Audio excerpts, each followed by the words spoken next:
Of course, she is very happy and blind with happiness. I gave her a BMW of the latest model. She believes that I have an office in Manhattan and does not suspect that soon I will have everything that now belongs to her. Only her mother is too smart. You should take her on yourself. Judy, don't be jealous. You know, I love only you. I promise, I will take the BMW and give it to you as soon as we get married and I take possession of her property. I could not believe my ears. This was what my future son-in-law said, whom I accidentally overheard in the men's room. I am Summer. I can't see well without glasses, but it's normal for my age. That evening we were packing so quickly that I forgot to put them in my purse. That evening my daughter, a single mother of two, was rushing to a restaurant where one of the richest men in our state was proposing to her. It was like a fairy tale. A single mother of two was noticed and loved by a millionaire. I couldn't believe how lucky she was. I gathered her twins, Susan and Margot, but I barely had time to put on mascara and lipstick. We arrived at the restaurant late. The music started. Toby got down on one knee and handed Christine an engagement ring with a diamond the size of a giant pea. She nodded and then exclaimed twice, "Yes, yes, I will marry you." I cried. But that was only the beginning. He led her to the exit of the restaurant, and the headlights of a late model BMW flashed on the parking lot. "Honey, this is for you. I don't want you to drive your rickety car. Give it to your mother. This car is yours now," he said. All the guests in the restaurant opened their mouths. We ate dinner, joked, and he asked about my life in Nebraska. Then I wanted to go to the restroom and mistakenly went to the men's restroom. My own eyesight failed me, but it turns out that he saved me. Because it was in the restroom that I heard who my future son-in-law really was, not a millionaire, but a swindler. But no one would dare insult my daughter. Anyone who insults a single mother will pay for it. I overheard his conversation and left my booth only when he had washed his hands and returned to his table. There he continued to compliment us and pretend to be an angel. I decided to play his game until I came up with my own plan.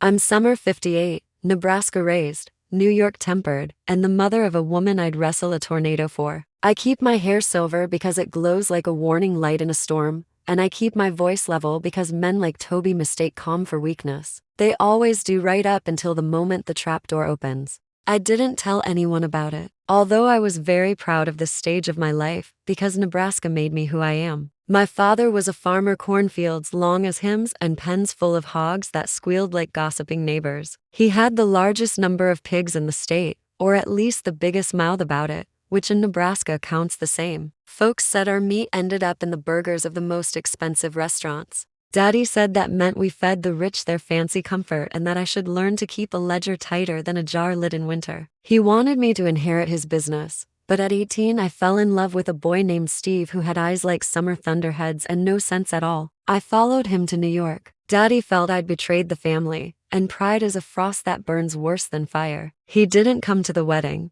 didn't even let Mama go. We didn't have a wedding anyway, just signed papers at City Hall and celebrated with a pretzel and 2 plastic cups of vending machine root beer. But here's the thing about my father. He was a stubborn man who loved me more stubbornly. He sent us a house, a whole house, luxurious by our standards, to floors and a garden with soil so dark I wanted to sink my hands into it and plant 100 second chances. Christine arrived 2 years later with a cry that sounded like a declaration of independence. At 20, she was in college dreaming about design color boards taped over textbooks, sketchbooks soft from use. Then Daniel happened. He got her pregnant and then he got scared. I have yet to meet a backbone that snaps faster than a coward's when responsibility walks in. The wedding never happened. Christine raised the twins alone. I remember the day I walked into her apartment and found her asleep on the floor while Susan and Margot, a pair of milk-cheeked explorers, crawled across a carpet that looked like it had taken a punch. "We'll manage," I told her, which in my mouth means, move your things. I hauled boxes, kissed foreheads, and moved my daughter and her babies into the house my father sent in anger and love. Time, like sourdough, rises if you feed it. The girls grew freckles like constellations, laughter that softened the windows. Christine picked herself up and put on a manager's polo for a fast food chain, running a crew of teenagers who thought schedules were suggestions and grease was a condiment. At 30, she had 10-year-old twins, an iron timetable, an ambition that could chew through a lock. She started talking about night classes, portfolio reviews, and the design career she'd once shelved like a winter coat. I saw my daddy's will in her, the good part, the part that stores away hope and spends it wisely. Then along came Toby's smile like a billboard. Watch that probably came with the smile. Stories about Manhattan offices and angel investments and meetings on rooftops with people who say synergy without blushing. He didn't act put off by the fact that Christine had children. He invited them to amusement parks and pretended to lose races he could have won. He held doors and chairs and at least 3 conversations at a time, always just enough dazzled by Christine to pass for sincere. He played the role of her boyfriend so skillfully that my husband, Steve, fell for him too, and Steve is a mechanic by trade, which means he can hear a lie by how the vowels rattle. It never occurred to me to check him. That's my confession. The woman who triple counts coupons and never buys milk without closing the fridge door first. She did not run a simple background search on a man who appeared, full grown, in our lives like a jack-in-the-box that cost a fortune. After the engagement spectacle and the BMW that made the restaurant gasp like a chorus line, we came home drunk on bubbles and disbelief. Christine floated around the driveway, stroking the steering wheel like a cat. Steve, my husband, poured coffee and doubt. I told him what I'd heard in the men's room, the way Toby's voice slid oily through the words Judy, love, and take possession. Steve slammed his mug down so hard the spoon did a backflip. We tell her. Tonight, he said. Look at her, I whispered. Through the kitchen window, Christine sat in the driver's seat with Susan and Margot piled in the back, all 3 of them giggling like the car had a tickle spot. She's never had anything like this. If we shatter it wrong, it'll cut her. Then we shatter it right, Steve said. Truth has edges either way. Give me 24 hours, I said. Let me think. Thinking for me is never quiet. It's lists and phone calls and favors owed from the Carter administration. Steve's nephew, Nate, works in the police in a desk job where information sticks to him like lint. I called. A name, I said. Toby. What? Brandt. Steve supplied. Toby Brandt. I told Nate. And if this breaks a rule, imagine I'm bringing peach cobbler to your mother. Nate coughed. You already owe her cobbler. Give me an hour. He didn't need an hour. 30 minutes later he texted me a file that made my teeth ache. Divorce finalized 6 months ago. Ex-wife, Judith Judy Brandt. The date punched me in the sternum. He met Christine about a month after that. There were notes about debts that went quiet, shell companies that bloomed and died like mayflies, and here's the corn husk that wouldn't burn. Place of origin, Nebraska. I laughed then, a low farm woman sound. Nebraska. He'd asked about my life there with a flashlight in his voice, and I'd told him stories about pigs and corn, and he'd filed it all away like he was building a map. Well, son, I was born with maps in my blood. The next file Nate sent made my palms sweat. It was a scan of a will, the will my father's. Daddy believed only men knew how to manage money. He loved me, but he loved his opinion more. He set up a condition so old-fashioned it squeaked. Upon Christine's marriage, her husband would inherit a 25% share in his business and access to a bank account. $5 million. $4 million to the husband, $1 million to the bride. He'd written it 30 years ago when Christine was a toddler with applesauce in her hair. He never updated it. Never thought to imagine a world where his smart, stubborn granddaughter could run rings around any man in a boardroom. You could argue with Daddy in the kitchen. You could not argue with his paperwork. Christine doesn't even know, I told Steve, the words tasting like metal. I didn't tell her when my father died because the condition made me sick. And then time piled on top of it and became concrete. Steve paced. So that's why Toby's in a sprint to the altar. He found the will. How? How do you think? I said. He's from Nebraska. He knows our people. You can find anything in a small town if you bring a smile and flatter the right church secretary. It got worse. Toby had already put a deposit on a wedding at a fancy restaurant he swore was miraculously free into weeks. Of course it was. Men like Toby leave room for miracles because they keep a spare key to the back door. Christine chose lace and measured days like earrings, one for each, until she'd say I do. She slept with the car key under her pillow like a charm against the past. I tried to tell her. I stood by the sink while she and the twins crowded a Pinterest board with flowers and invitations, and I said, honey, I need to talk to you. And she turned with eyes so bright I could see my own fear reflected. About what? She asked, already half down the corridor of her dream. About napkin colors, I lied, and hated myself for it. I could lift a hog by the ears as a girl, and here I was, too weak to hoist a sentence. That night I lay awake making plans. If I told her bluntly, she might run. But grief runs crooked and leaves scars. If I stayed silent, she might walk into a trap with a bow on her wrist. The only way through was a con for a con, a dance in which we led and made him think he was leading. By morning, resolve had brewed strong. I drove to Nate's precinct with a Tupperware of cobbler and a list. I need something legal, I said. Not a trick, a strategy. He skimmed the will and whistled. Your granddaddy was a piece of work. My father, I corrected. And yes, let's use the law he loved so much. Nate tapped a pen against the table. We can't change the will retroactively, but we can change what it meets at the altar. Your father's will bequeaths shares in his business and money from his account. Does the business still exist? It does, I said. Barely. It's mostly a paper echo. The account exists too. I've left it untouched out of stubbornness and respect, like a room you don't go into after someone dies. Then we reorganize, Nate said. Legally. Move assets in a way that complies with the will but doesn't hand a thief a golden fork. Put conditions in place via prenuptial agreements. And we collect proof. Proof. The men's room conversation. I'd replayed it in my head until I could hear the slickness of Judy on his tongue. I can get his voice, I said. He's careless with words when he thinks women are not listening. Women, Nate said, are why the world runs on time. We set to work like we were back on the farm before dawn, everyone with a task. Steve would play the hopeful future father-in-law who asks friendly, nosy questions and offers help with tux fittings places where pockets are known to swallow phones. Nate would tug at threads in Toby's record and keep me on the right side of the line. I would do what older women do best, smile, bring cookies, and carry a sharper knife than I showed. 2 days before I planned to tell Christine, fate did what fate always does when you think you're driving. It took the wheel. Christine came home flushed with joy and panic. Toby got us the restaurant, she squealed. 2 weeks from Saturday. He said, baby, when you know, you know. I looked at the twins, who were building a fort out of moving boxes because their mother had decided on a new future and needed the house to match it. Susan stuck her head out of the fort flap. Grandma, does love always hurry? Only when it's late, I told her. That night, I sat my daughter down and told her everything. The men's room, the Judy, the Nebraska, the will. I expected screaming, denial, a slammed door. What I got was Christine standing up so straight she looked taller. She rubbed her temples, then laughed once sharp and surprised at herself. Of course, she said. Of course the first man who acted like I was the main course turns out to be here for the sides. She didn't cry. She did what she's always done. She made a list. We're going to get him, she said, grim and gleaming. Not just stop him, teach him.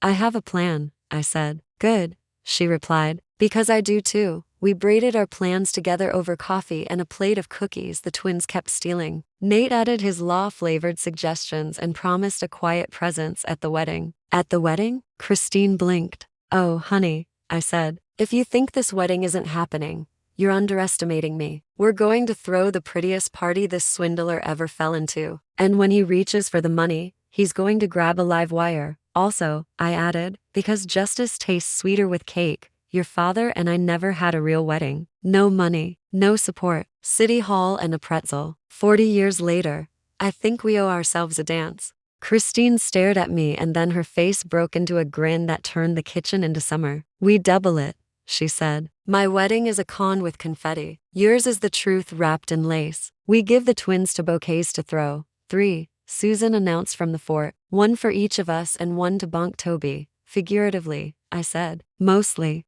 We made calls. The restaurant manager Diego was a single father with a son who, as it turned out, had adopted my granddaughters as auxiliary sisters in the 20 minutes they'd been in the lobby while I argued with the parking meter. Diego had eyes that saw people, not just reservations. He promised the nursery room for the kids during the reception and a door that locked from the inside. People fall in love slower when their kids are safe, he said, almost to himself. 2 weeks. A ticking clock is a drum if you've got rhythm. I pressed my old dress, fixed a veil a neighbor loaned me, and collected every document my father had ever signed. The girls practiced walking down the hallway with bouquets of paper towels. Steve learned to waltz in the kitchen with me, counting under his breath, stepping on the years we had missed and the ones we had left. And Toby, sweet, ambitious. Hollow Toby texted me at midnight. Mrs. S., I know we got off on the wrong foot, he wrote. I'd love to take you to breakfast tomorrow. Just you and me. I want your blessing.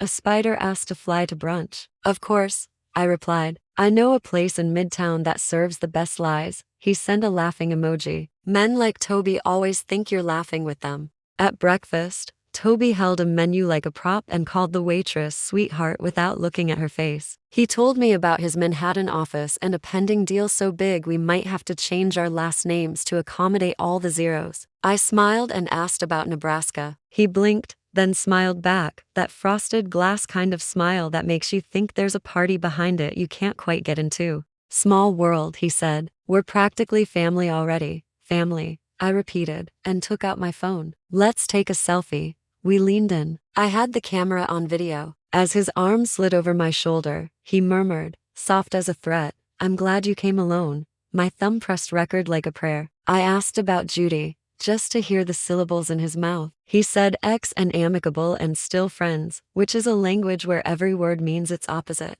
When the food arrived, I excused myself, went to the restroom like the old woman he thought I was, and sent the video to Nate with one line, Phase 1. By the time the check came, Toby had told me 3 contradictory stories about his college years and one verifiable truth: he doesn't tip properly. I left cash on the table to make up for his manners and let him walk me to the curb. He took my elbow like he was about to steal the rest of me. Mrs. S., he said, you and I, we're going to be close. We already are, I said, and looked him dead in the eye. Closer than you think. He laughed, awkward and bright. You're funny. I'm patient, I corrected. There's a difference. That night, while the twins worked on paper flower centerpieces and Christine tried on a dress that looked like good news, Diego called about the final menu. His son popped onto the line to demand the twins come early to help taste desserts. I need expert opinions, he said solemnly. Also, I'm 9 and my father underestimates how much cake I can eat.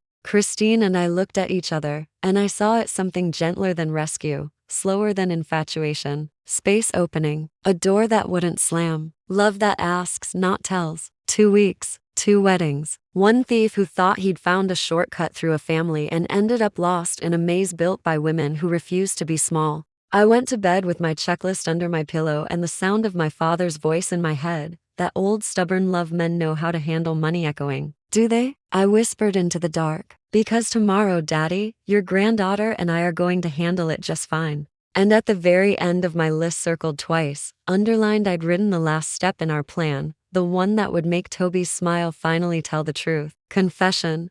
Even I wasn't sure I could pull that part off. But I've wrangled hogs, delivered twins in a snowstorm, and taught a con man to underestimate me before I ever met one. If there's one thing a Nebraska woman in New York knows, it's how to turn a stampede. 2 weeks, tick-tock. And then right on schedule the first domino leaned, and a voice I hadn't heard in 40 years called me by my maiden name. I knew that voice the way you know the weather by the smell of the dirt. Summer Mae Jensen? It asked from the phone, soft Nebraska vowels wrapped around my maiden name like a quilt. Who's asking? I said, sitting up in bed so fast the twins' paper flowers slid off my nightstand. This is Ruth and Keegan. I clerked for Judge Barlow back when your daddy's will got filed. I retired last year, but I still keep an index card on anything that made me roll my eyes. Your father's will was a whole deck. I closed my eyes. Ruth Ann, if you called to tell me the will is ironclad, I've got a con man to salt and not much time. Oh, it's ironclad all right, she said. But iron rusts when you leave it in the rain. That man sniffing around your girl? He's been calling courthouses. Folks talk. A friend of a friend said he was fishing for certified copies and asking whether the account is still active. I figured you'd want to know you've got a leak.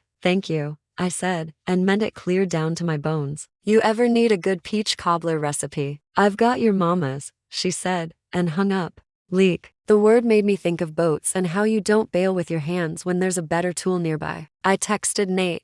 Courthouse calls. He's hunting certified copies. His reply came fast.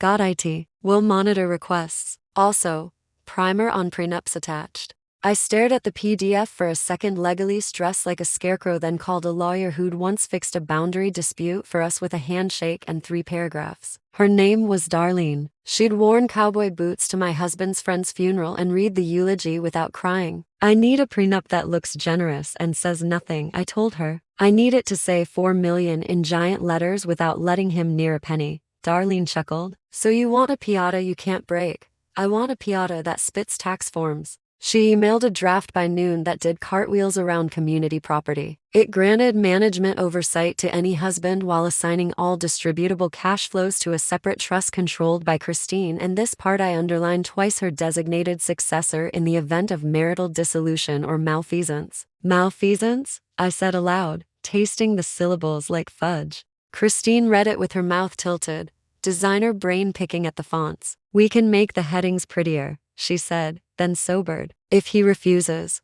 we have our answer. If he signs, we still have our answer. We started laying track. Nate ran a quiet thread through Toby's life: the sudden move to our state after the divorce, the cascade of closed LLCs, the Judy who seemed to keep a friend's couch warm in every town where Toby exited a scheme. He found a Judy in our city too, a rental under an alias that paid in cash. You think she'll come to the wedding? Christine asked. Honey, I said, a woman like Judy shows up for the fireworks even if she's not invited. Especially if she's not invited. Meanwhile, Toby did his part by trying to make himself indispensable. He texted Christine hourly with wedding updates and the kind of compliments that feel like they've been spell-checked. He asked whether the twins preferred macarons or cupcakes. When they said both, he called them my little princesses in a tone that made me want to disinfect the air. He bragged about paying the deposit on the restaurant again, wearing generosity like a rented tux. We let him pose. Sometimes you watch a man set up his own ladder and all you do is move the wall. 3 days later, we met Diego, the restaurant owner, face to face for the final tasting. He had dark hair threaded with silver, the sort of posture that belongs to people who take patience seriously, and eyes that flicked first to the twins to make sure they were comfortable. His son Mateo, a 9-year-old with a solemn brow and an obvious agenda, had arranged a tasting flight of desserts with tiny flags labeled important science. We're busy, Mateo told us. We need your data. I can't be responsible if the cheesecake leans. The integrity of cheesecake is a national security matter, I said. Diego laughed, the kind of low laugh that warms the room without asking permission. He shook Steve's hand with both of his like they'd known each other 20 years. He put a hand to his heart when he heard about our pretend not pretend wedding. We'll bring the band into the kitchen at midnight and give you a private dance, he said, simple and true, not flirty. Christine looked down then, to hide the small smile she'd borrowed from Hope. Toby was late. When he arrived, he smelled like other people's cologne and walked like a man who wanted the room to know it had been upgraded by his presence. He kissed Christine's cheek, then turned to me with a grin. Mrs. S., he said, I talked to an investment buddy. After the wedding, I can fold that old farm business into a holding company. Free you from the paperwork. Why, Toby? I said, letting my voice go soft like fresh bread. How thoughtful. But I like paperwork. It keeps me limber. Diego brought out the mains. Toby launched into a story about a hedge fund manager who owed him. He told me I've got instinct, he said, tapping his temple. That's how he knew to trust me. Did he say it before or after he loaned you the money? Steve asked mildly. Toby's smile froze. Before. Steve said. So he did have instinct. You could feel the room choose sides then. Not with shouts but with the way the waiters lingered on our end of the table. The twins passed judgment on the macarons like Supreme Court justices. Christine watched her daughters be taken seriously by a grown man who ran a small empire of clean plates, and it made something in her shoulders relax. On the way out, I told Diego I wanted a peek at the nursery space. He opened the door to a room painted yellow with a window low enough for kids to look out of safely. We had a birthday party in here last week, he said. A little girl with hearing aids chose the playlist and we all danced with our hands. That, I said, is how you make a person. Toby stood in the hall with his phone angled, whispering. I stepped behind him, my specialty, and heard Judy's name drift like perfume. He was promising something about after we file and the car is temporary, baby. I cleared my throat. He jumped and fumbled the phone like a hot potato, then laughed too loudly. Investor, he said, winking. Always an investor. We had him on video at breakfast. I wanted him on audio here, in the place where he thought he was about to become king. I glanced at Nate, who had joined us under the noble guise of security consultant. He adjusted his jacket. I knew that movement. The little Mick had an appetite. We set another meeting for the next afternoon, the prenup talk. Christine invited Toby to coffee in our living room, the twins marshalling a tea service like a royal guard. I brewed beans so dark they could see into his soul and laid out Darlene's beautiful legal booby trap. I'd feel better if we had something in writing, Christine said, voice steady. It protects us both. Toby skimmed the first paragraph and smiled, all teeth. Baby, we don't need paper. We have love. Christine nodded. Exactly. So the paper won't bother you. He read a little more, and the smile faltered at the edges. This part, he said, tapping the clause about malfeasance, feels accusatory. If you're not planning to misbehave, it's just vocabulary, I said, handing him a pen. You'll get used to it. I did. Toby leaned back, considering. I could see the math. He needed the marriage. He needed fast. A fight over a prenup would stall the timeline, perhaps make Christine skittish. Better to sign, he was thinking. Better to trust that a will written 30 years ago outranks a document written today. He smiled again. Anything for you, he said, and signed his name with a flourish that looked like a small boat going down. Mateo and the twins burst in just then to show off the honeycomb they'd built from paper straws. It's for the dessert table, Susan explained, because bees mean sweetness and danger. Margot added gravely, because in our family every symbol wears boots. Toby ruffled their hair without looking at their faces. Uncle Toby's got to take your mom to look at tuxes, he said. Girls' stuff later. The twins went still. Susan reached for Christine's hand. Margot, who notices everything, looked at me. I smiled like Summer and mouthed, soon. That night, I taped a list inside the pantry door under the heading Operation Cornhusk. It had 12 lines. 1. Prenup signed. 2. Asset reorg filed. Darlene to overnight. 3. Audio from breakfast and hallway backed up X3. 4. Invite Judy in directly. 5. Seating chart places Toby near wireless speaker. 6. Ring box switch. 7. Cake knife engraved for us. 8. Nate's team at exits and with judge on speed dial. 9. Christine's vows. Leave a trapdoor. 10. My vows. Tell a true story in code. 11. BMW key retrieval protocol twins. 12. After. Christine meets Diego in the nursery. No rush. No scripts. I read the list to Steve. He put a check mark in the margin next to 7. What are we engraving? 40 years late, right on time, I said. And the date. The one that's coming. He took my hand. We did okay with the pretzel, he said softly. We'll do better with cake, I replied. 2 mornings later, a package arrived addressed to me in a handwriting I recognized from childhood report cards, my mother's. Inside was a veil I'd never seen, a note in her shaky script. I saved this for when you forgave me for not coming. If I'm late, I'll still be right on time. Love, Mama. I cried, then quiet, grateful tears that watered ground I'd left hard-packed for 40 years. I called Mama. She answered on the second ring, voice thin and bright. You getting married again? She asked, as if we were discussing the weather. Still to the same man, I said. We're just throwing the party now. I'll be there, she said. Tell that con man he picked the wrong women to practice on. Already on my to-do list, I told her. We were 5 days out when the universe delivered our next gift in a cheap package. Judy herself. She showed up at the fast food counter where Christine was auditing inventory, wearing sunglasses indoors and a haircut that had lost to fights. You Christine? She asked, like the syllables had a debt to pay. I am, Christine said, clicking her pen closed. You must be Judy. Judy took off the glasses and winced at the light. He told me I'd get the car, she said by way of hello. Said he'd marry you for a few months, move the money, then his words gift it back to the woman I love. That's me. He's not good at whispering. Christine looked at her, at the space behind the bravado where hurt lived like a tenant. Do you want coffee? She asked. Judy blinked. I want him to choke on a gold-plated spoon. We can't promise cutlery, I said, stepping out from the office doorway. But we do have an event. We brought her to our house where the twins offered her lemonade and a seat in the fort. Judy sat like someone who'd forgotten how. She was 40 if she was a day, with a face that would have been soft if she hadn't armored it with eyeliner. He's good at making you think you're the only person in a crowded room, she said. Then, during the lull between songs, he checks his phone. You still love him? Christine asked, not accusatory, just curious. Judy stared at her hands. I love the part of him that knows how to spot a weak door, she said. I hate the part that uses it to steal. We're going to lock the doors, I said. Then we're going to put him in front of a mirror. Judy's eyes flicked to me. What do you need? You're our SVP, I said. And this. I slid a small velvet pouch across the coffee table. She opened it to find a key fob with a blue and white logo. "You're giving me the car?" Judy gasped. "I'm loaning you a prop," I corrected. "For 1 hour, on a signal. You'll know when." Judy took a breath like a diver and nodded. "He always wanted me to be quiet.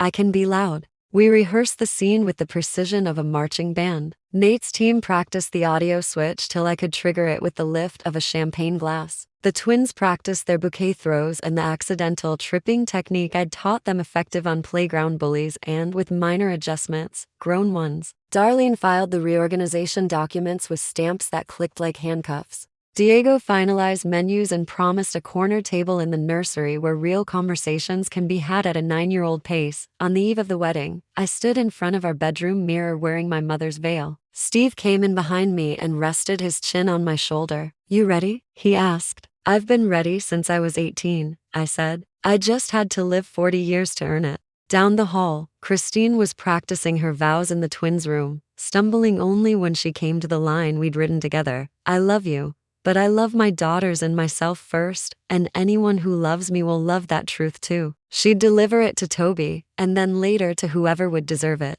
We were a sunrise away from the show when my phone buzzed with an unknown number and a familiar arrogance. "Summer," Toby said, skipping the Mrs. S this time. "Change of plan. We're moving the ceremony forward 2 hours. My investor is flying in and wants to bless us in person. Also, I'll swing by to pick up the documents. Safer if I bring them to the venue. Less chance they get lost." I let a bead of silence stretch, then filled it with honey. "Of course, Toby. I trust you." He exhaled, pleased, already handing himself trophies. "Knew you would. See you soon."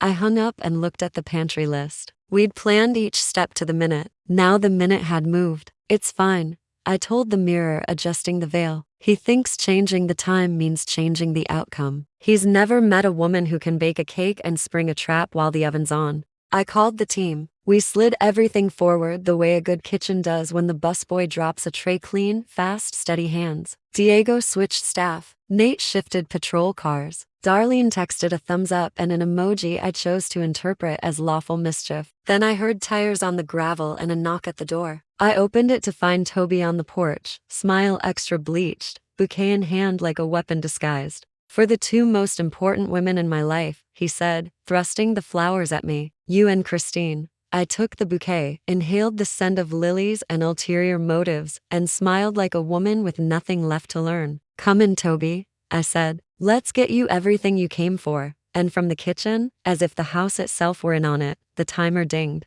When the doorbell rang that morning, I swear even the wind held its breath. I stood there with the bouquet Toby had shoved into my hands, lilies, white as pretense, and I thought, well, Summer Mae, this is it. You've wrangled hogs and hustlers alike. Time to add one more to the pen. Toby stepped over the threshold like a man entering his own kingdom. That's how con men do it. They behave as if the air already belongs to them, and polite people make space. I let him, smiling all the while. "Christine's upstairs finishing her hair," I said, voice warm enough to bake bread. He looked around like a real estate agent measuring square footage. "Lovely place. Old-fashioned, but charming," he said, running a finger along my sideboard. "You know, once the wedding's done, I might help Christine modernize it. Open floor plan, new fixtures, something with resale value." Resale? I nearly laughed. Men like him always think they're appraising the house, never realizing the foundation is looking right back at them. "Sounds expensive," I said. "You sure you can handle that?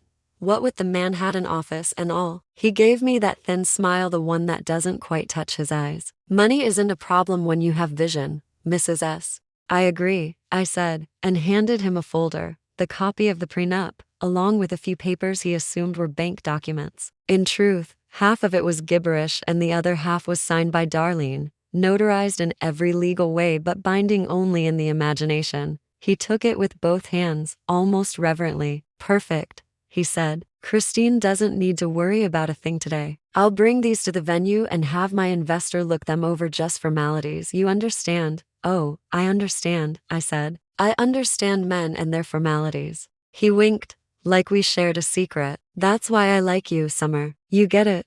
"No, son, I see it," I thought. When he turned to leave, Steve appeared in the hallway, straightening his tie. "You're early," Steve said. "Efficiency, sir," Toby answered. It's the secret to success. Funny, Steve said. In my experience, it's the first sign of a guilty conscience. I stepped between them before testosterone could turn the foyer into a duel. Now boys, I said, smiling like a sermon. Let's not get wrinkles in our pictures. Toby laughed nervous, a note off key. Of course, we'll all be family soon. Soon enough, I said, closing the door behind him. As soon as his car disappeared down the street, I turned to Steve. You know what to do? He nodded, all mechanic precision. I'll drive the backup files to Nate and check in with Darlene. You make sure our guest of honor doesn't leave with anything that actually matters. Oh, he won't, I said. I've got Judy warming up backstage. Judy? She's coming, I said, checking my phone. I told her to arrive at the venue with the car, looking radiant and wronged.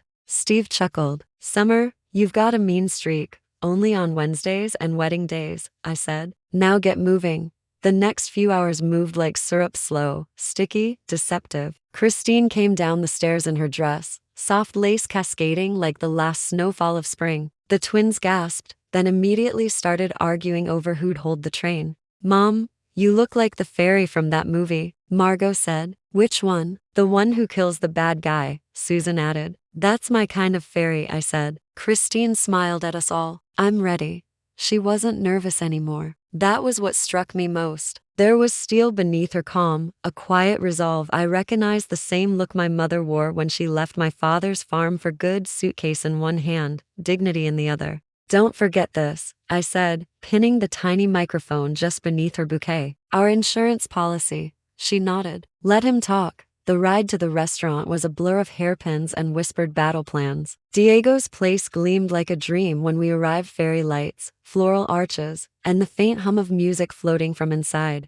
Nate's officers were already positioned as guests, cameras disguised as centerpieces, every angle covered. And then there was Judy. Lord, she looked magnificent. Red dress, heels like daggers, sunglasses perched in her hair. I'd told her to wear something that said, I came for vengeance but stayed for the champagne. She nailed it, right on time, I said, hugging her. You got the car? In the lot, she said. You sure about this? Sweetheart, I said, when a man tells you he's taking your house, you make sure he leaves with a moving truck full of consequences. She laughed, shaky but proud. You're scarier than he ever was. That's the nicest thing anyone said to me all week. Inside, the guests took their seats. Toby, radiant in a navy suit that looked one rent payment away from being repossessed, greeted everyone with his salesman grin. Christine walked down the aisle, every head turning, every camera flashing. For a moment, even I almost forgot this was theater. When she reached him, he took her hand and whispered, We made it, baby. Just the beginning.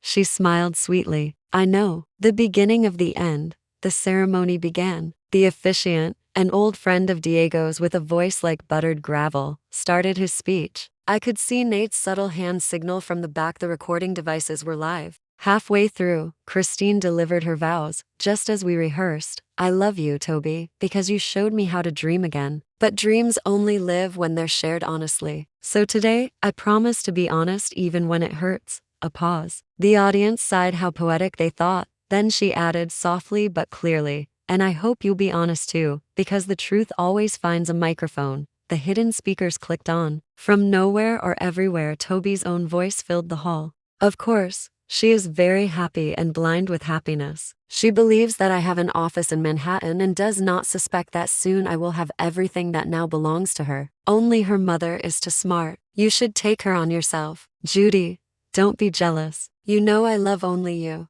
The crowd gasped. Cameras flashed. The officiant froze mid-sentence. Toby's face went whiter than the lilies he'd brought me. Christine didn't move. She just looked at him steady, heartbreak wrapped in composure. That was you, right? She said quietly. That's not your voice? Nate called from the back, stepping forward with his badge. Funny thing, we have it time-stamped and verified. Toby turned toward the exit, but Judy stepped through the doors, keys dangling from her hand, voice sharp enough to slice the silence. Looking for me, sweetheart? The room went electric. Every woman there leaned forward. Every man looked for the nearest fire escape. Judy strode right up to him. You promised me the car, she said. You promised me her house. But you forgot the best thing about promises: when you break them, somebody always bleeds. She dropped the keys at his feet. Here, Take it. You'll need it to drive yourself to jail. Toby's mask cracked, then not all at once, but in little fractures that spread like ice on glass. You don't understand,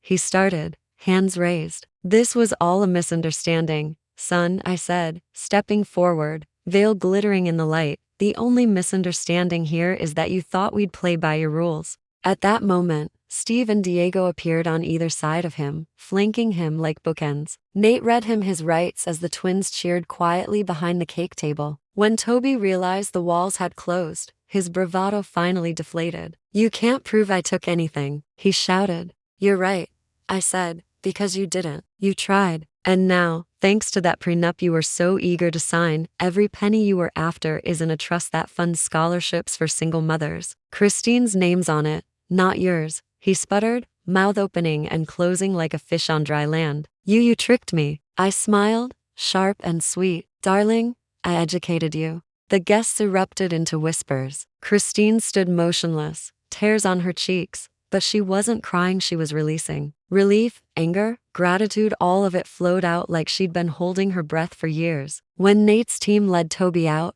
Judy turned to me. You really did it.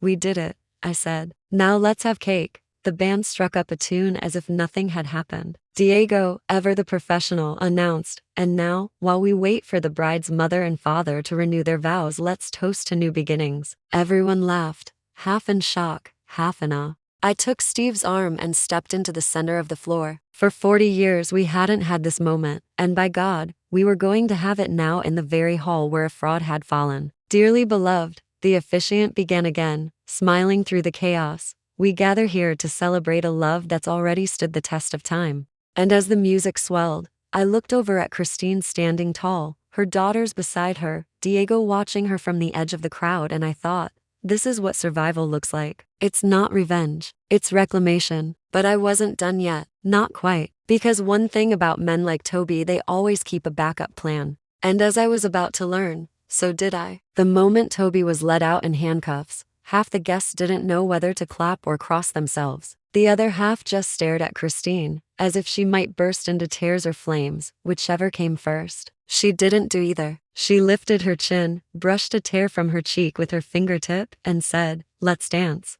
That's my girl. The band, bless their souls, had no idea what song to play, so they struck up something jazzy and inappropriate. The twins ran to the floor first, barefoot and giggling, spinning in circles until the air around them turned gold. Then Steve reached for my hand. After 40 years, he said softly, you still outsmart everyone in the room. I just aim to keep up with you, I said, and let him pull me into a dance. My veil brushed his shoulder. The room was ours again, laughter where deceit had lived, music where manipulation had curled. Christine was swarmed by women, co-workers, cousins, strangers hugging her, whispering you're amazing. He got what he deserved. And where did you find that dress? She smiled at each of them, graceful even in chaos. When Judy approached, heads turned. You could feel the temperature shift. Judy looked awkward, clutching a paper napkin like a white flag. Christine walked straight to her. Thank you, she said simply. Judy blinked. For what? For telling the truth when you didn't have to.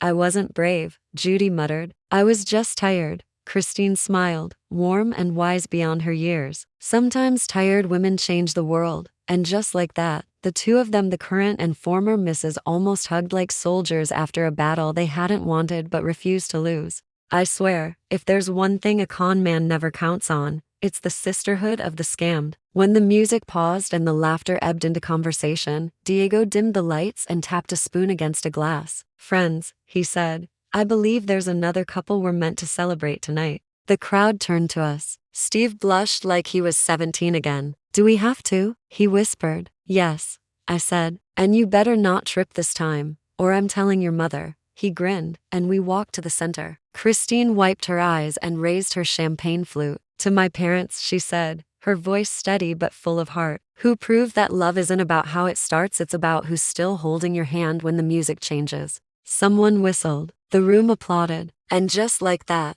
we had our wedding. The officiant smiled at us. Do you, Steve and Summer, take each other again after 40 years of laughter, storms, and one very strange day? I do, Steve said. I still do, I replied. We kissed properly this time to the sound of cheers and clinking glasses. The twins were jumping up and down yelling, "Grandma's married again." Judy laughed so hard she nearly spilled her drink. Even Nate, usually as serious as a courtroom, grinned and raised a glass. But as the applause swelled, I caught something a flicker by the door. A shadow slipping past the security guard. It couldn't be Toby. He was gone, handcuffed, escorted. But my gut, my Nebraska honed, mother-trained instinct told me otherwise. I excused myself, patted Steve's hand, and stepped into the hallway. The corridor outside the banquet hall was dim, lined with mirrors and potted ferns. The noise of the reception faded behind me, replaced by the hum of the city. Then I heard it, the faint click of a lock. I followed the sound down the hall to the service door near the kitchen. The handle was slightly ajar. I pushed it open, and there he was, Toby, still in his suit, minus the handcuffs, with desperation dripping off him like sweat. He was rifling through Christine's wedding gift table, snatching at envelopes. When he saw me, his eyes widened. "Summer," he said, voice hoarse. "Listen, this isn't what it looks like, sweetheart," I said, stepping forward. "It looks like you're robbing my daughter's wedding. What am I missing?" He straightened, trying to regain that slippery charm. "They didn't arrest me, they had to verify something. It's all a mistake. I just need money," I asked. "Forgiveness? A shovel to dig your own hole faster?" His jaw clenched. "You think you've won, but you don't understand. I know where the money is, Summer. The real account, your father's money. I found it."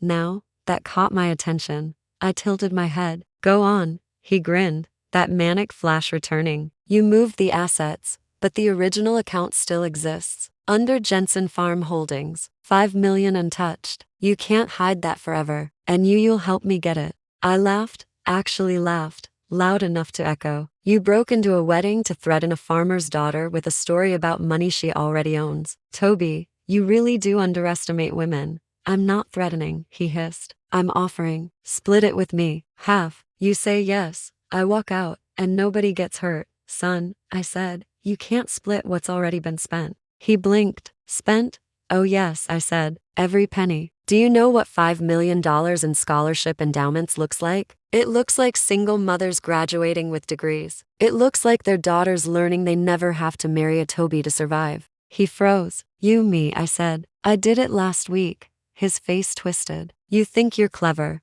don't you?" "I don't think," I said. "I know." Then without warning, he lunged. He grabbed my wrist to fast, to hard. For a man who lied for a living, his grip was brutally honest. "But I've raised children, kneaded bread, hauled feed sacks, and once broke up a bar fight in Nebraska with a broom handle." I twisted, stepped into him, and slammed my heel into his shin. He yelped, lost balance, and fell backward into the table, crashing through gift boxes and ribbons. The sound drew attention. The kitchen door burst open. Nate was first through, gun holstered but ready. "Back away, Summer," Nate barked. Toby was on the floor, groaning. "She attacked me." Nate smiled thinly. "Buddy, we've got the whole thing on security cameras. You attacked her." Again, he hauled him up, cuffing him properly this time. "You'll get your phone call," Nate said. "But I wouldn't recommend calling Judy. She's busy dancing." Toby snarled.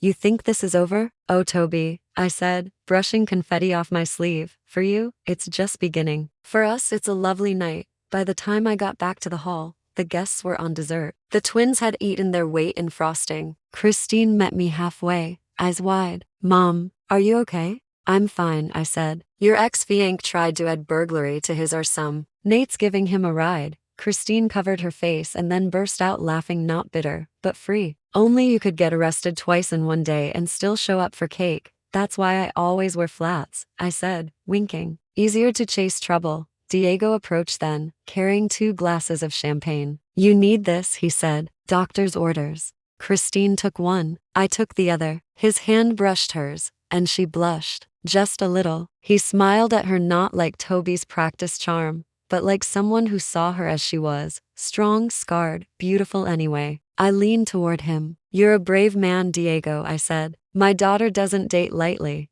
"I don't either," he replied, eyes never leaving hers. "Well," I said, "I suppose I'd rather she fall for a man who owns a restaurant than one who pretends to own Manhattan." Christine groaned. "Mom." "What?" I said. "It's true. The band shifted into a slow tune. Diego held out a hand. May I? Christine hesitated, then placed her hand in his. As they moved together, something in her posture softened like a door quietly opening after years of being locked. Mateo and the twins peeked from the nursery door, whispering and giggling. Steve came up beside me, sliding an arm around my waist. You did it, he murmured. We did it, I said. He kissed my temple. You think she'll be okay? I watched Christine laugh, not the brittle laugh she'd used for years, but a real one. She already is. The night wound down gently after that. The guests left with stories they'd be telling for years: the wedding where the con man got caught and the mother of the bride got her first kiss. Later, when the lights dimmed and the staff cleaned up, Diego offered us one last coffee in the kitchen. The air smelled of sugar and something sweetly new. Christine sat on the counter, shoes off, veil gone, and sighed. I thought my story was over, Mom, she said. Turns out it was just an intermission.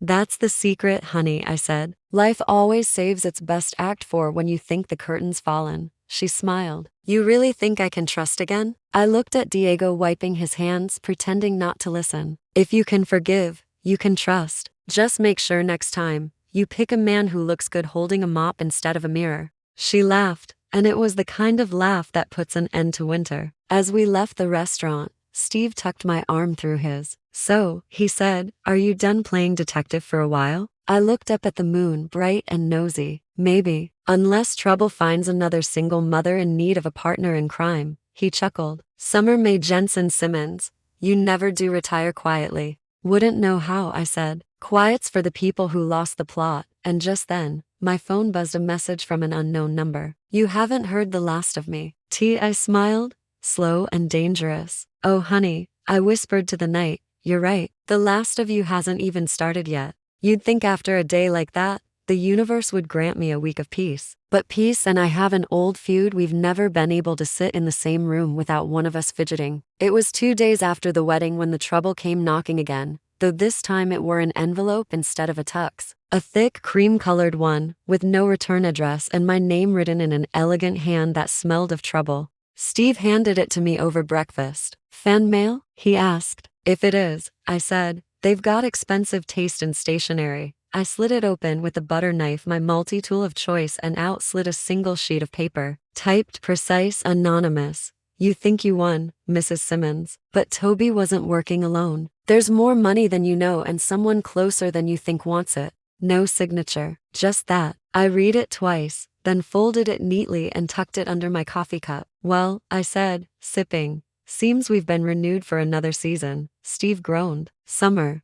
I know, I said. But a threat written on expensive paper? That's practically a challenge. He set down his mug. Please tell me you're not about to go bounty hunting again. Of course not, I said. I'm just going to ask a few questions. Nicely. With cookies. By noon, I was sitting in Diego's restaurant again, the scent of cinnamon and coffee swirling like gossip. Christine had taken the twins to the park, and Diego insisted I stop by. He poured me coffee himself. I noticed he'd shaved the scruff on his jaw and changed the music to something soft. You should be resting, he said. Resting is for people who don't have anonymous mail, I replied, sliding him the letter. He frowned, scanning it. Someone's trying to scare you.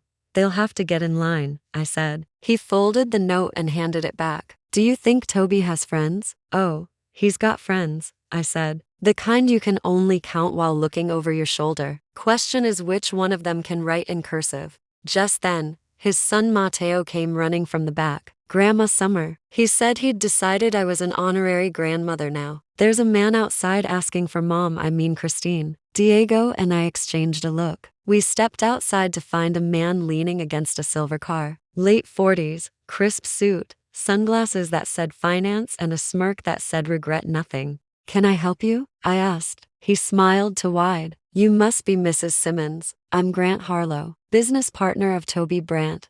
Business partner? I repeated, sweet as syrup. You mean co-conspirator? He laughed, a short bark of sound. That's a harsh word. Toby was reckless, sure, but he didn't act alone. You're telling me? I said. I'm telling you, he said, stepping closer, that he told me everything about your father's will, about the account, and about you. Clever, stubborn, sentimental. He admired that. I tilted my head. You break into people's lives often. Or is this a new hobby? I came to make an offer, he said, lowering his voice. Toby was sloppy, but he wasn't wrong. The account he mentioned, it exists. 5 million in a trust that hasn't been touched. I can access it. You can verify. I just need your signature. Diego took a step forward, but I held up a hand. You want me to sign a document a criminal hands me in a parking lot? Grant smirked. You're not scared, are you? Scared? I laughed. Son, I've given birth, buried pigs in a blizzard, and married a mechanic during a recession. You don't qualify. He shrugged. Your choice, but I'll be in touch. He slid a card onto the hood of the car, then got in and drove off. When I picked up the card, it was blank. No name, no number, just a faint embossed logo. Jensen Holdings, my father's company. That night, I called Nate. We've got a sequel, I told him. He arrived an hour later, still in uniform, smelling faintly of coffee and frustration. You're telling me another one of Toby's cronies crawled out of the woodwork? Not just a crony, I said. A man who knows the name of a company my father shut down 30 years ago. Nate whistled. That's concerning. Steve looked up from the couch. Translation. This isn't over. I nodded. It's a puzzle, Nate. My father's trust was restructured after his death, but the shell corporation still exists on paper. If someone revived it, they could use it to launder money or worse, make it look like we did. So what's your plan? Nate asked. The same as always, I said. Bake, bait and bust. Bake, Steve echoed. I grinned. No one spills secrets faster than a man who thinks he's being charmed. And nothing charms like homemade pie. 2 days later, I hosted what I called a thank you brunch for everyone who'd helped with the wedding. That included Diego, Judy, Nate, Darlene, and one uninvited guest, Grant. I sent him a polite message, playing the part of the grateful widow a stretch, but convincing. Since Toby's gone, I'd like to settle things properly, I wrote. Come by for brunch. We can talk business. He arrived right on time, hair slicked, arrogance polished. Mrs. Simmons, he said, kissing my hand like a movie villain. This is lovely. Just pie and truth, I said, ushering him in. I find both best served warm. We sat at the table. Nate posed as a family friend helping with dishes. Judy handled drinks. Diego stood by the window, pretending to admire the garden. Christine had taken the twins out again, no reason for them to see another snake in our kitchen. Grant pulled out a folder. Here's the document. Sign, and I'll release the funds. Funds that belong to who exactly? I asked. To you, he said smoothly. Technically, legally, spiritually even. I chuckled. And what's in it for you? A fee, he said. 10%. A small price for access to generational wealth. I see, I said. And if I refuse? His smile thinned. Then I suppose someone might reinterpret your father's will. Maybe the press finds out about hidden money. Questions get asked. Oh, honey, I said. You brought a knife to a farm woman's table. I reached under the pie dish and pulled out my phone already recording. You want to talk about hidden money? Let's talk about wire transfers made by Harlow Financial Holdings to a Cayman account named after my father's company. You want to threaten me with scandal? I invented small-town gossip. He froze. You set me up. Of course I did, I said. You walked right into it. You and Toby both. You men really ought to start a Club Frauds Anonymous. Nate stepped forward, badge gleaming. Mr. Harlow, you're under arrest for attempted extortion and fraud. Grant's jaw dropped. You can't actually, Nate said, snapping cuffs on him. We can. And before you ask, yes, the pie is evidence too. Judy grinned. Best brunch I've ever been to. As they took Grant away, I finally sat down, letting the adrenaline settle. Diego poured me another coffee. You could run a detective agency, he said. Too much paperwork, I said. Besides, I'm retired. He smiled. I don't believe that for a second. That evening, Christine came home with the twins, sun-kissed and tired. Everything okay? She asked. I kissed her cheek. Better than okay. Just closed another chapter. Did you bake? Susan asked, sniffing. Of course, I said. Justice pairs best with dessert. We ate pie and laughed until the kitchen glowed. When the girls went to bed, Christine lingered by the window. Mom, she said quietly, do you ever get tired of fighting? Every day, I admitted, but I never get tired of winning. She smiled, that gentle curve of gratitude that only daughters can give their mothers. I think Grandpa would have been proud. I looked up at the stars, faint, stubborn things even here among city lights. Maybe, I said, But I didn't do it for him. I did it for us. Then I looked at Christine, radiant, strong, no longer the girl who slept on the floor while her babies crawled over her, and I knew that no amount of money, will, or deceit could ever buy what we already had: resilience. Still, deep down, I knew one more truth, something that whispered like a warning.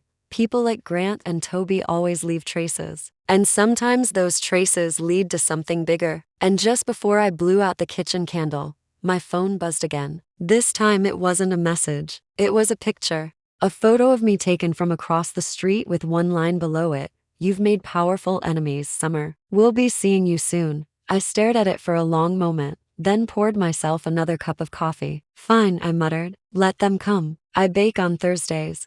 I don't scare easy." You can't grow up on a Nebraska farm, marry young, marry to dogs, raise a single mother, and survive New York rent without developing a hide thicker than a politician's promise. But I'll admit, when that picture came through, I paused. Someone had taken it from across the street. My porch light haloed me like I was standing center stage, a target framed in warm yellow. The text beneath it was short and smug: "We'll be seeing you soon." I sipped my coffee, let the words dissolve on my tongue, and whispered, "Good. I hate waiting." Steve came in from the garage, wiping his hands. Who was it this time? Another fraudster? I showed him the message. His jaw tightened. "Summer, you need to let Nate handle this." "I will," I said, "after I handle it my way." "Your way involves pie, doesn't it?" "And surveillance cameras," I added. "A woman's got to evolve." The next morning, I called Diego. "Do you still have those high-definition cameras in the restaurant?" "Of course," he said. "Why?"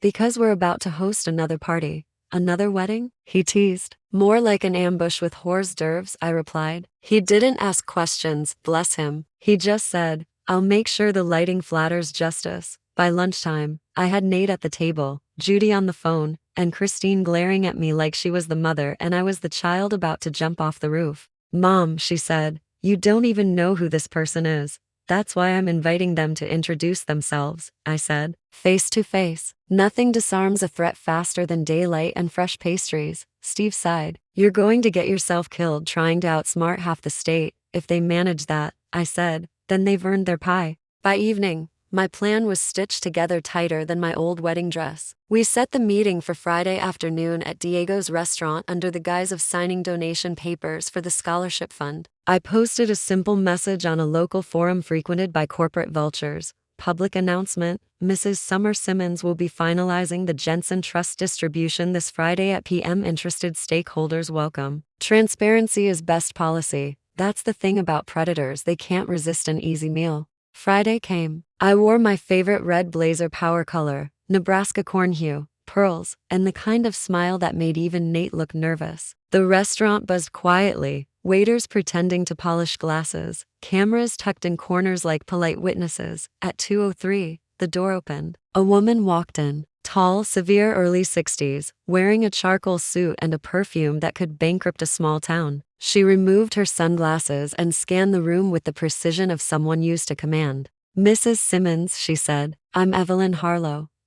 Grant's last name, Toby's so-called business partner, the spider at the center of their little web. "Evelyn," I said, gesturing to a chair, "you're right on time. Coffee?" "No, let's make this quick," she said. "You embarrass my associates. You ruined a lucrative operation." "I don't take that personally, but I do take it seriously." I tilted my head. "You send all your threats through text messages, or just the flattering ones?" Her mouth twitched. "You're clever. That's dangerous, only if you underestimate it." She slid a folder across the table. "Here's how this works. You transfer control of the Jensen scholarships back into the parent company's account, my account, and I make sure your daughter's name doesn't get dragged into an IRS audit. Everyone wins. Except honesty," I said. "You've got nerve, Mrs. Simmons." "I like that."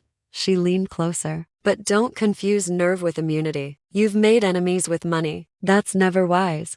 Money isn't the same thing as power," I said. "It's just quieter until someone like me starts talking." Her eyes flashed. "You think you're untouchable because you humiliated a few men? This is bigger than them." Toby and Grant were amateurs. "I run an empire built on discretion." "Well, I run a kitchen built on receipts," I said. pulling out a neat folder of my own. These are every transaction linked to Jensen Holdings in the last 5 years, clean, traced, and reported to the IRS this morning, courtesy of my nephew in law enforcement and a very nosy tax attorney. Evelyn's poise cracked. You wouldn't. Oh, I would, I said, smiling. And I did. You see, Evelyn, I don't bluff. I bake, I research, and I bite back. She stood so fast her chair scraped the floor. You've made a mistake, maybe, I said, standing too. But I've also made a statement. You go ahead and tell your friends that Nebraska girls don't scare. We plant, we wait, and we harvest, especially the rotten ones.